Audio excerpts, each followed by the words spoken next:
Nikhil Kumar, Assistant Professor, Government Engineering College, Nevada. Today we are going to learn about basic electronics. In that, we will be discussing particularly about the bipolar junction transistor, that is BJT. So, let's discuss what will be the learning outcomes of our today's lectures. After completion of these lectures, you will be able to define BJT, explain its structure, working principle, and differentiate between NPN and PNP transistors. Our lectures outlet will be, first of all, you need to understand what are the prerequisite conditions for this course. Then we will be discussing about introduction, then architecture of BJT, then biasing of BJT and transistor currents. There are various currents that we'll be discussing. Then transistor applications, and at the end I will be giving you few questions that you need to solve, and in the next lectures we will discuss that. So let's discuss what are the prerequisite conditions.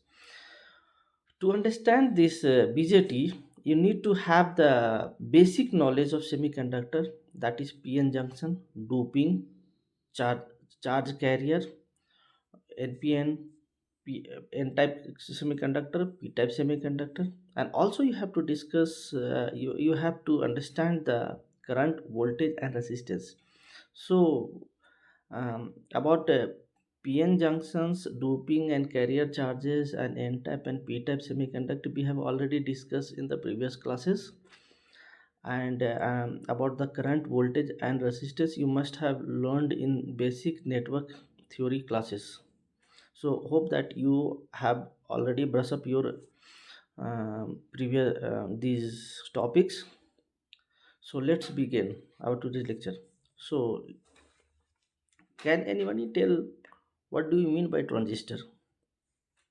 What is it? The basic definition. A transistor is a three-terminal electronic device made up of semiconductor material.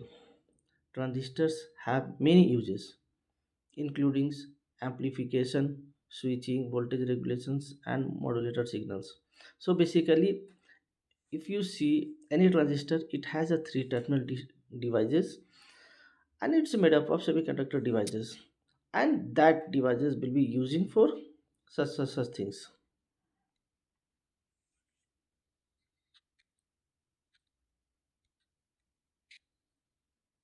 So if we say about bipolar junction transistor, you must understand there are two terms, bipolar and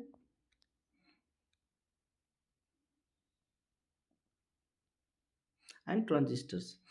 It is called bipolar because it has two carriers, holes and electrons, and it's a transistor because of the transistor is made up of two word, transfer resistors.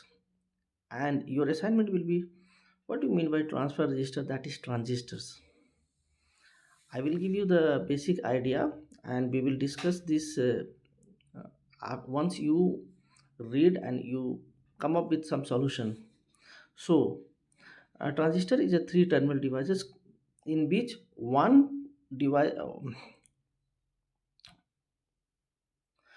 terminal will be common and two terminals will be controlling the current.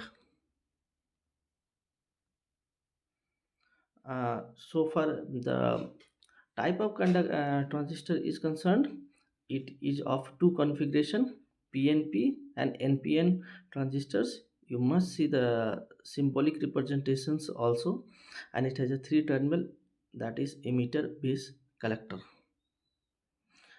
So far architecture is concerned, yeah, in the picture you must have been seeing there are three regions and two junctions.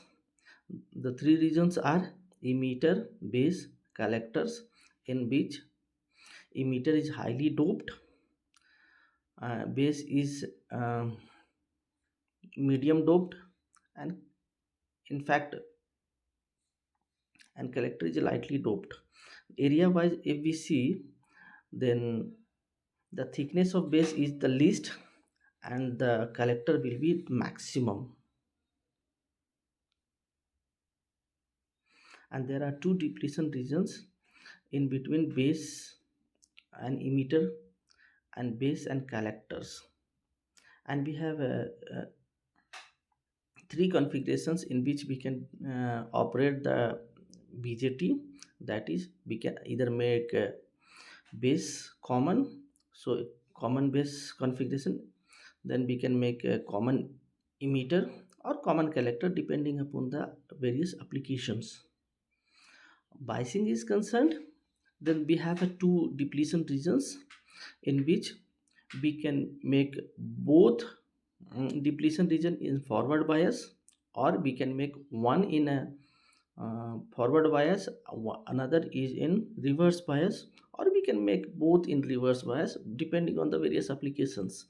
So if we make base emitter regions in forward bias and base collector region in reverse bias, then it will be in an for it will be operating as a amplifier, normal forward bias configurations.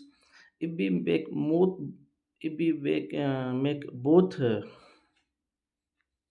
depletion region in forward bias, then it will be in saturation region, and if we make both in reverse bias, then cutoff region, and vice versa. So there are various transistor current you must be seeing, because there are three terminals, so there will be three current flowing through the transistor. That will be base current, collector current, emitter current, and relations between these three currents are: emitter current will be sum of base current and collector current. So for application is concerned, then transistor can be used as a switching device. When it will be working in as a switching device, it will be operated either in the forward bias saturation region or a cutoff region. So it will be moving from saturation regions to cutoff region and cutoff regions to saturation region. Mainly we use transistor as an amplifier. So vast application will be in the form of amplifier.